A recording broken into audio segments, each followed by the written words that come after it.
ملک کے یوٹیوبرز نہ ہوئے میراثی کا ڈھول ہو گئے، جو بھی آ رہا ہے بجا کے جا رہا ہے۔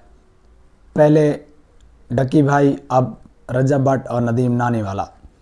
سٹی کورٹ کراچی میں وکلا کی جانب سے جو کچھ بھی ہوا، اب اس میں جو وکلا شامل تھے وہ سوشل میڈیا پہ بیانات دے رہے ہیں کہ رجب بٹ نے ماضی میں وکیلوں کے خلاف ایک بیان دیا تھا، جس میں رجب بٹ نے کہا تھا کہ یہ وکیل جو ہیں یہ برساتی ڈڈو ہیں اور یہ بھگوڑے ہوتے ہیں اور وکیلوں کو سیدھا کرنا مجھے اچھے طریقے سے آتا ہے۔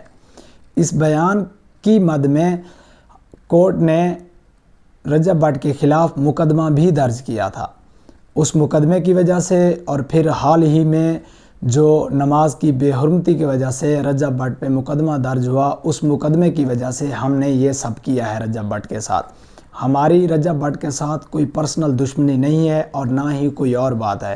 اس نے وکیلوں کے خلاف بات کی اور نماز کی بے حرمتی کی، جس کی وجہ سے ہم نے رجب بٹ پہ تشدد کیا یا ہم نے رجب بٹ کو مارا۔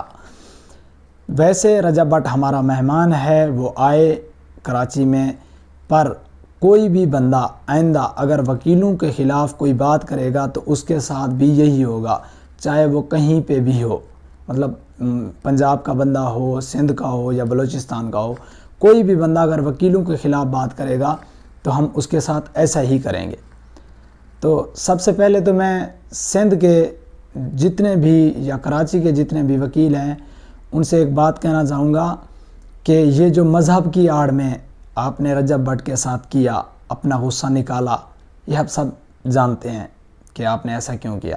اب آپ سوشل میڈیا پہ بیانات دے رہے ہیں کہ نہیں جی ہم نے ایسا نہیں کیا، اس نے بیان دیا تھا اور پھر نماز کی بے حرمتی کی تھی، توہین مذہب کا اس پہ مقدمہ درج ہے، جس کی وجہ سے ہم ایسا نہیں کرنا چاہتے تھے پر ہمیں کرنا پڑا۔ اسی پہ مجھے اپنا ہی ایک شعر یاد آ رہا ہے کہ میں چاہتا نہیں تھا ایسا میں ہوں کبھی، پر معذرت کے ساتھ ہونا پڑا مجھے۔ تو سب سے پہلے آپ کو یہ کس نے حق دیا ہے کہ قانون اپنے ہاتھ میں لیں؟ آپ پڑھے لکھے لوگ ہیں، مہذب لوگ ہیں، معزز لوگ ہیں، اور یہ کون سا طریقہ ہے کسی بھی معاملے کو سارٹ آؤٹ کرنے کا؟ جنگل میں رہنے والے لوگ بھی اس طرح کی حرکتیں نہیں کرتے جس طرح کی حرکتیں آپ نے کی ہیں۔ مطلب جنگل کے بھی کچھ قانون ہوتے ہیں اور یہاں پہ قانون کے رکھوالے ہی، قانون کے محافظ ہی قانون کی دھجیاں اڑا رہے ہیں۔ مطلب عدالت کے اندر، کورٹ کے اندر آپ نے یہ سب کیے ہیں اور اب آپ سوشل میڈیا پہ جسٹیفیکیشنز دے رہے ہیں۔ اس بات کی کوئی جسٹیفیکیشن بنتی ہے؟ پاکستان کو چھوڑیں، کہیں باہر کسی دوسرے ملک چلے جائیں کہ آپ نے ایک بندے پہ تشدد کیا ہے اور آپ پھر سوشل میڈیا پہ آ رہے ہیں اور اپنے ایکٹ کو جسٹیفائی کر رہے ہیں کہ نہیں جی اس نے یہ کیا تھا تو اس کی وجہ سے ہمیں یہ کرنا پڑا۔ آپ کو کس نے اجازت دی ہے قانون اپنے ہاتھ میں لینے کی؟ آپ ہوتے کون ہیں سزا یا جزا کا فیصلہ کرنے والے؟ آپ ایسے ہی بس منہ اٹھا کے اور جس کو بھی آپ نے چاہا اسے مار دیا، پیٹ دیا، گالیاں دی، اسے دھکے دیے، جو کچھ آپ کرنا چاہتے ہیں آپ کی مرضی ہے۔ آپ قانون کے رکھوالے ہیں، قانون کے محافظ ہیں کہ قانون کی دھجیاں اڑانے والے ہیں آپ۔ خیر، اس سب سٹوری کے پیچھے جو بھی یہ سب ہوا تو ہوتا کچھ یوں ہے کہ رجب بٹ پہ سیشن 295A کا مقدمہ درج ہے، جس کی وہ پہلے ہی عبوری ضمانت کرا چکے ہیں۔ تو آج ان کی پیشی تھی 29 دسمبر کو کراچی میں سٹی کورٹ میں، تو اس کی وجہ سے انہیں کراچی جانا پڑا۔ تو وہاں پر جب وہ جاتے ہیں تو ان کے وکیل علی اشفاق صاحب کورٹ میں پہلے سے موجود ہوتے ہیں۔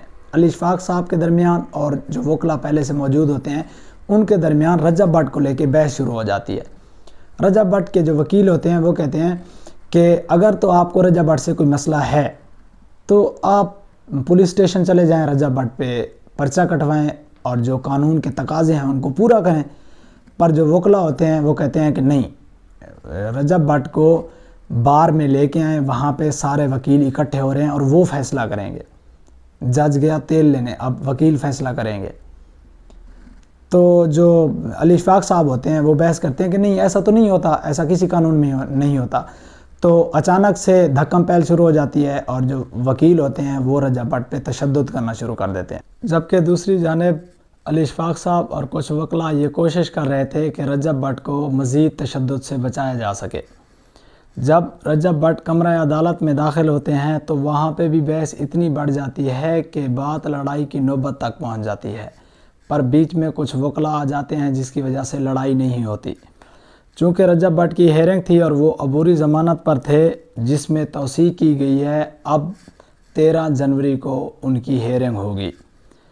تو رجب بٹ نے منصور علی صاحب جو کہ بہت بڑے جرنلسٹ ہیں پاکستان کے، ان کو کال کی اور انہیں کال کر کے بتایا کہ انہوں نے جو بیان دیا تھا ماضی میں وہ لاہور کے وکلاء کے خلاف تھا، مطلب لاہور کے چند وکلاء تھے جن کے خلاف انہوں نے ماضی میں بیان دیا تھا، جبکہ ان پر تشدد کراچی کے وکلاء کی جانب سے کیا گیا۔ تو انہوں نے مزید نام بھی بتائے منصور علی صاحب کو کہ کن وکلاء کے خلاف انہوں نے بیان دیا تھا، جبکہ ان وکلاء کا نام جو ہے وہ منصور علی صاحب نے ڈی کوڈ نہیں کیا، جو کہ ایک طرح سے اچھی بات ہے۔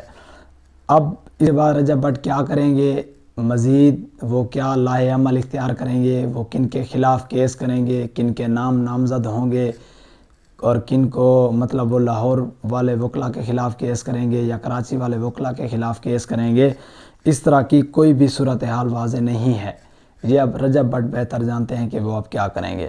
باقی آپ کو اگر میری ویڈیو اچھی لگی ہو تو لائک کریں، شیئر کریں، کامنٹ کریں اور میرے چینل کو سبسکرائب کریں۔ آپ سے ملاقات ہوتی ہے اگلی ویڈیو میں، تب تک کے لیے خدا حافظ۔